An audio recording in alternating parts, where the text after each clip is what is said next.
Nakapagpahayag na rin ng kanilang sentimiento kay Pangulong Aquino ang mga kaanak ng mga biktima ng Maguindanao Massacre.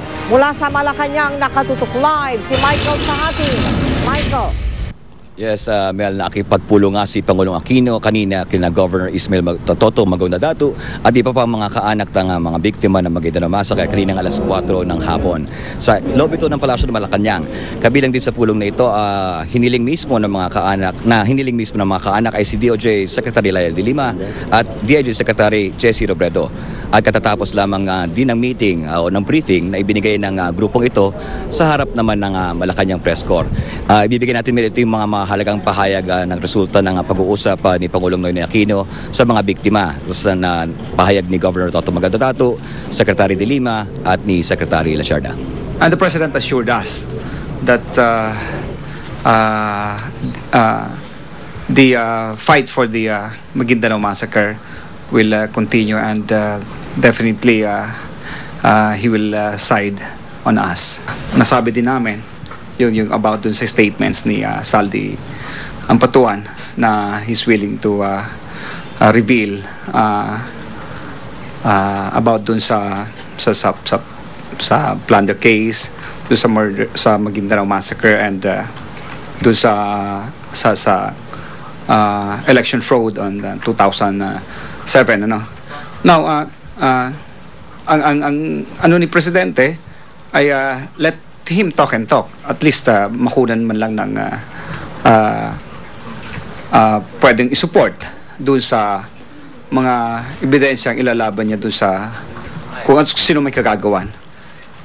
At para naman sa amin doon sa kung ano man yung pakay niya na halimbawa magkakaroon siya ng o gusto niya maging isa sa state witnesses ng Maguindanao Massacre, yun ang hindi pwede. Yun ang tinututulan namin. The position of the department, and I think that has been affirmed by the President, is that hindi kami bukas ngayon na maging state witness siya. Kasi unang-una, wala ngang offer. So ang naging discussions is just a theoretical level in case there is an offer, and if the offer is given right now under the state of facts and taking into consideration yung requisites under the rules of court and under WPP law, ang position po ay hindi siya pwede kasi unang-una nga hindi pa siya at ini-insist niya na wala siyang kinalaman.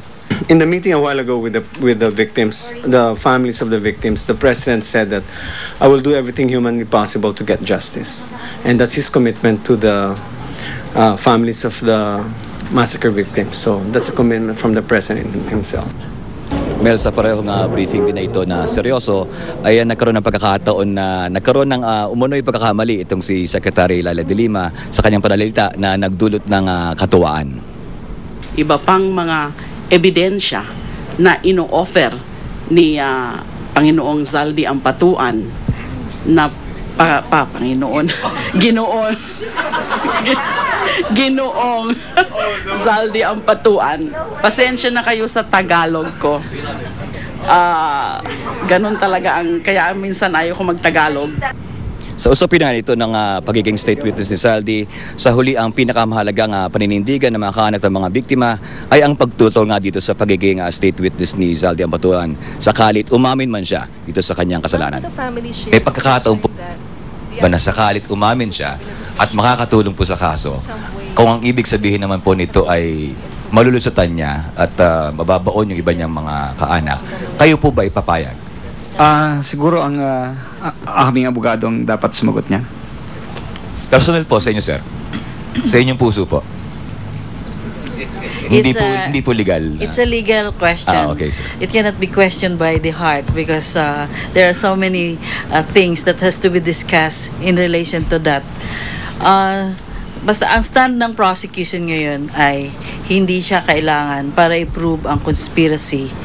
So, hanggang doon lang siya. Kung yun po ang legal, ma'am, would you object to it if he is considered as state witness? If he applies for it, would you object to it? Yes, because his testimony will not help the case. Sa kabuuan nga, Mel, sinasabi nitong lang lahat ng mga kaanak na natuwa naman sila dito sa meeting na isinagawa sa pagitan ng ni Pangulong Noynoy Aquino at agad daw na inaprobahan ng Pangulo ang kanilang request for assistance ng kanilang seguridad at agad daw ditong tinawagan ng AFP at PNP para naman sila ay maasistihan. Mel? Maraming salamat sa iyo, Michael Fahatin.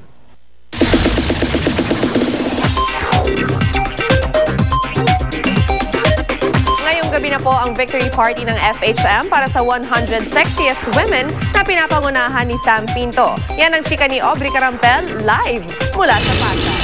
Aubrey.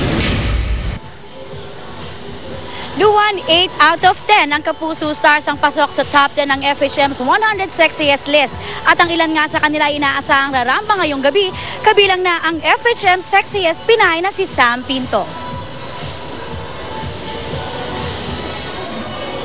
Ngayong hapon, nag-rehearse na ng kanyang production number ang FHM's finest na si Sam Pinto para sa FHM Victory Party ngayong gabi.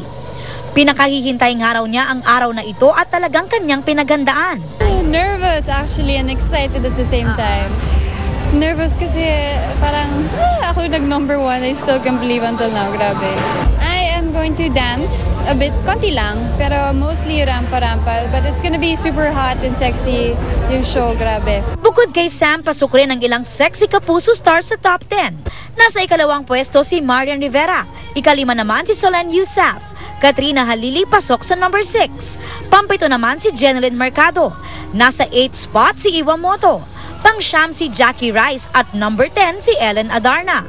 Kabilang rin sa rarampa mamaya ang Survivor Philippines castaway na si Jeff Gaitan, starstruck alumna na sina Steph Prescott at Iwa Moto. Excited ako dahil first time ko pumasok sa Philippines 100 Sexiest, so sobrang kinakabahan pa. Luwan, cabaret ang tema ng party at inaasahang rarampa rin ang iba pang FHM cover girls and models. Balik sa iyo, Luwan. Maraming salamat, Aubrey Carampel. Samantala, meron pa akong ibang chika. Richard Gutierrez at Jillian Ward nag-bonding sa panonood ng circus. Abangan niyo po yan mamaya. Susunod, eksklusibo. Ilang estudyante sa Maynila pinagdroga sa loob mismo ng eskwela. Mga hayop sa Manila Zoo, kaawa-awa nga ba ang kondisyon?